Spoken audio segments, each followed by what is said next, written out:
I wanted to know what everyday Americans are saying about these gender-neutral terms, so I sent one of my producers out on the streets, right here in Hollywood, to find out. Have you ever heard the terms chest feeder, birthing body? I don't think women should ever be demeaned to something so simple as chest feeders. It's just nasty. For me, I like to be called a woman. When we talk about rights for women, it sometimes excludes members of the LGBTQ community. So I think it's important to have those kind of terms. Very disrespectful. As a woman, I don't feel like that's appropriate, and it makes me feel like people like that use that term are superior to me. As a trans woman, I think it's just really disrespectful because we all are all human. You go to a university and you hear these types of terms. Yeah, I'm okay with it. It doesn't bother me. The pedestal that women are supposed to be put on is getting ripped out from under them. They are destroying the very things that they believe they're fighting for. It's dangerous to women, whether they realize that or not. Well, the question is, by being more trans-inclusive, are we erasing cisgender women, or as you were just saying, just woman? People whose gender identity matches the sex they were assigned at birth. The way that you defined it is the way that it is ordinarily defined in society today by some, but it also assumes that there is such a thing called gender identity that we all have. That's an assumption, right? And it may turn out to be true. I don't think that it will, but it might. But it's important to at least acknowledge that we're making an assumption that gender identity is something we all have. I would say that I don't have one. I would just go back to saying I'm a woman because I'm an adult human female. I'm also a woman who cannot have babies. And I think it's very important to acknowledge that a woman who cannot have babies is a woman in a manner that it is not true that a male person could ever be a woman. May I say something? Yes, please. So your gender identity, though, would you just describe yourself as a woman who can't have babies? That is a gender identity, just as my trans and non-binary identity is a gender identity. Just because it goes against the norms doesn't mean that your identity isn't any less of an identity than mine. So I would just say that is not an identity. It is a biological reality. That is what you say. That's what you say. Yeah. No, it's just what's true. That's what you say. And it's fine. It's fine. I take it because I can't have babies either. But that's what you say. And what you say is not law. Can I just make the point that you can make a point, girl. Even non-functioning female anatomy is still female anatomy. So the fact that you can't have a child or you can't get pregnant, that doesn't diminish the fact that you are a woman, because you still have the anatomy to do so. Those are two different things, though. Being a female anatomy, having female anatomy, and being a woman are two different things. But they're not, though, because they are. Well, I could go get the anatomy.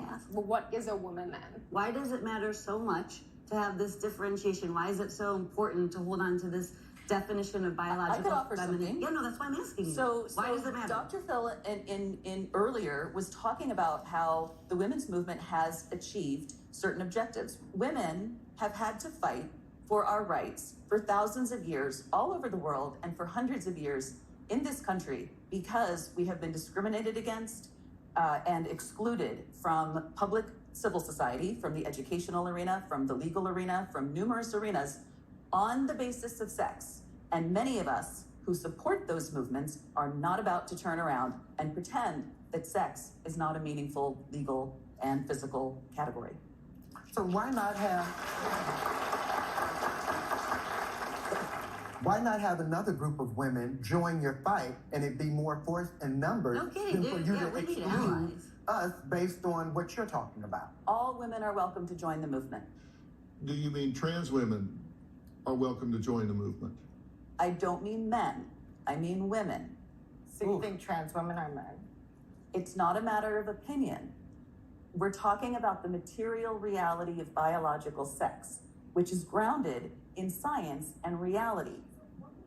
But sex and gender are different. Women are female and men are male. And it's okay to say that. It's okay to say that. It really is. It's okay for you to say it. It's okay for anyone to say it. Dr. Phil, may I bring it back around to your original question, please, about language? Because you said something that really... This is Danny, by the way. My name is Danny. I'm a non-binary birther. For those of you who don't know, I gave birth to my child 20 months ago at home. It was beautiful. It was a spiritual experience. Congratulations. Thank you. I did it as a non-binary person, not as a woman, just to be very clear. Language. I feel like this narrative has been taken to the extreme. The erasure of women feels really gaslighting. The conversation feels really gaslighting because here we are, as trans and non-binary people fighting for our existence. Every single day there's laws being put into place to erase our existence, just as women have fought for years. My desire, please, I'm not finished yet, just a sec. My desire, and I don't know anybody who identifies as trans and non-binary, is not to erase women. Women, I believe, are the foundation and the backbone of our society. There's, by no means do I want to erase women, but there's a difference between division and inclusion. I don't want to create division. I use birthing person. I'm not a woman. I do not identify as a mother. I know many women who have given birth who don't identify as mothers, because there's a difference between the two. But going back to me, just because I gave birth doesn't make me a woman or a mother. And there needs to be space in the birthing world that allows me to show up as a birthing person. There's no language. There's no books. There's very few podcasts. When I was pregnant, I had very little support outside of my community as a birthing person because of the lack of inclusive language.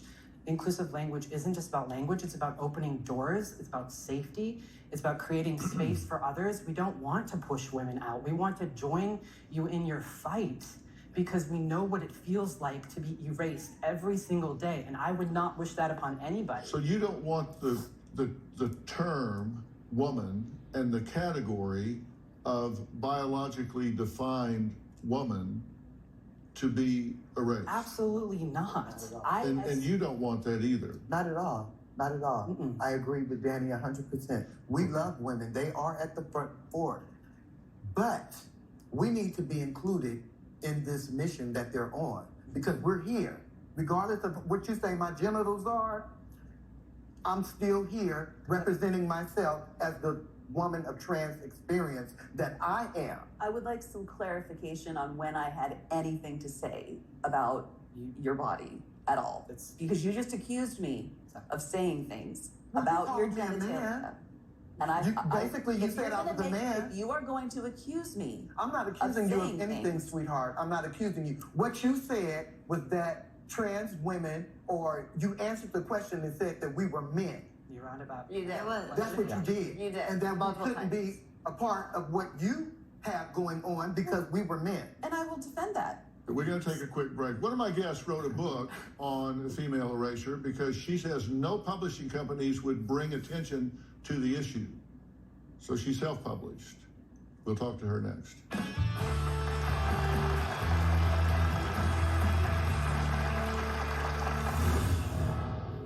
What happens to all the people who don't identify as female, though?